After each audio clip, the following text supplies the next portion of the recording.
Reka mbagezeho rero inkuru y'akasamutwe iri gucicikana hirya no hino ku mbuga nkoranyambaga, aho Bruce Melody ari kuregwa n'umukobwa witwa Agasaro umushinja kumutera inda. Bruce Melody yagaragaje ko byanze bikunze ikibazo cye na Agasaro Diane uvuga ko yamuteye inda gifite ibindi bikihishe inyuma, kuko uyu mukobwa yirengagiza kugana inzego zakemura ikibazo ahubwo akayoboka iyi mbuga nkoranyambaga. Ibi Bruce Melody yabigarutseho ubwo yagiranaga ikiganiro n'abakunzi binyuze ku rubuga rwa TikTok, aha akaba yarabajijwe ku bivugwa ko yaba yarahohoteye Agasaro Diane akamutera inda akiri umwana utarageza imyaka y'ubukure. Mu gusubiza iki kibazo, Bruce Melody yagize ati, mu magambo make, iyo wamenyekanye buriya ibyawe biragaragara kurusha iby'abandi. Dukuyeho ko ndi umuhanzi cyangwa icyamamare, iyo habaye ikibazo kirimo guhohotera kugira gute, ibyo byose bifite inzego zibishinzwe. Buriya umuntu wahohotewe cyangwa ufite ikibazo cyangwa ikirego, hari inzego babijyanamo kandi zikabikurikirana zikabikemura. Bruce Melody yagaragaje ko kuba uyu mukobwa atagana inzego zibishinzwe ahubwo akayoboka iyi mbuga nkoranyambaga byanze bikunze hari ikindi kibyihishe inyuma. Yakomeje agira ati, iyo umuntu adakoze ibintu mu buryo busobanutse akaza hano, ntabwo aba ari gusa, haba hari ikindi kintu kibyihishe inyuma. Rero iyo umuntu akubonamo ikibazo akaba atifuza kugikemura mu buryo bukwiye, none se nzirege mvuge ngo nahohoteye umuntu ni mu njyane?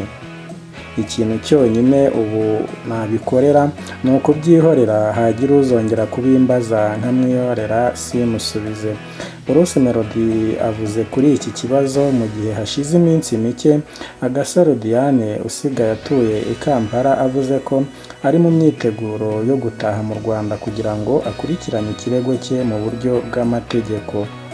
Inkundura ya Bruce Melody n'Agasaro Diane ikomeje nyuma y'imyaka myinshi, kuko kuva uyu mukobwa yabyara muri 2015 atigeze yorohera uyu muhanzi ashinja kuba yaramuteye inda akiri umwana utarageza imyaka y'ubukure.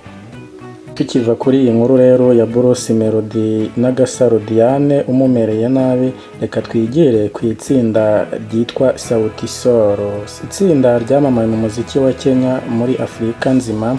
Sauti Sol ryatangaje ko ryageze ku mwanzuro wo kwimura itariki y'igitaramo bafite mu mujyi wa Kigali kubera impamvu zirenze ubushobozi bwabo. Bahitamo ko kizaba tariki 30 Ugushyingo 2024.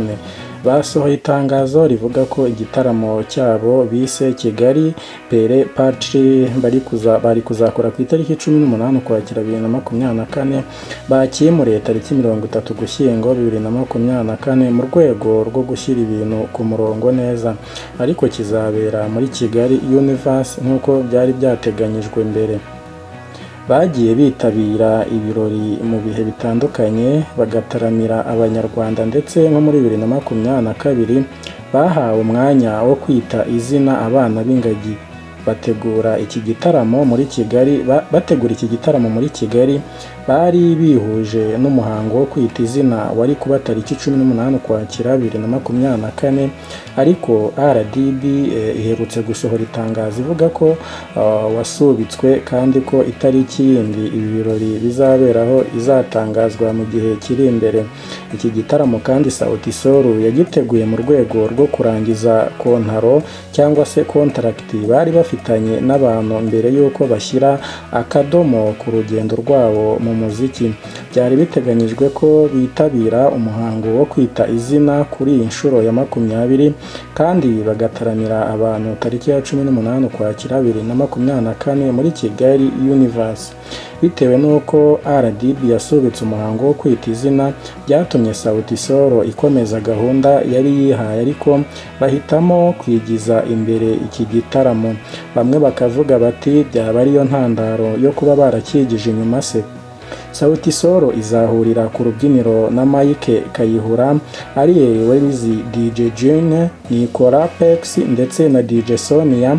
Kwinjira ni ibihumbi kwinjira ni ibihumbi 10 by'amafaranga y'u Rwanda mu myanya isanzwe n'ibihumbi 5 igihe waguze itike mbere y'umunsi w'igitaramo. Sauti Sol yaherukaga gutaramira i Kigali ku itariki Nzeri 2022 mu gitaramo cyabereye mu Ntare Conference Arena bahuriyemo n'umunya Senegal Youssou N'Dour. Kuwa 4 Ugushyingo 2023 iri tsinda ryakoze igitaramo cyo gusezera ku bafana babo cyabereye mu mujyi wa Nairobi muri Kenya. Icyo gihe ibihumbi by'abafana banze kwakira ko batandukanye burundu, biyemeza kuzongera gukora igitaramo nk'iki. Sauti Sol yamamaye mu ndirimbo zirimo Nerea. Iri tsinda ryatanze ibyishimo i Kigali mu bitaramo bitandukanye birimo nka New Year Eve Countdown 2018 cyabaye kuwa 29 Ukuboza muri 2017 bahuriyemo na Yemi Alade wo muri Nigeria. Igitaramo bakoreye i Kigali kuwa 17 Nzeri 2016 bamurika alubumu ya gatatu bise Live and Die in Africa cyabereye i Gikondo ahasanzwe habera Expo. Sauti Sol igizwe n'abasore 4 bakurikiranye amasomo kugeza ku rwego rwa Masters barimo J.M. Baraza, Willis Austin Chimano, umuririmbyi unakina yitwa saxophone Savara Mudigi hamwe na Karikapo Antieno uvuza gitari.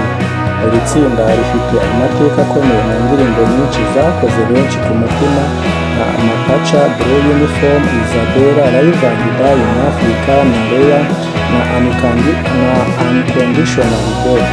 Sauti Sol yagwije ibigwi mu muziki wa Afurika, byatanze ibyishimo kuri miliyoni z'abantu hirya no hino ku isi, utibagiwe no mu Rwanda, mu inshuti z'u Rwanda ndetse bari no ku rutonde rw'ibyamamare bise izina abana b'ingagi mu mwaka wa 2022. Sauti Sol yavuze ko yari yiteguye kwitabira ibirori byo kwita izina byari kuba ku itariki 18 Ukwakira 2024, ariko bikimara guhinduka bahisemo guhindura n'itariki y'igitaramo cyabo. Bamwe bakavuga ati nta kabuza impamvu bahinduye igitaramo ni ukugira ngo bazabihuriranye n'itariki yo kwita abana b'ingagi.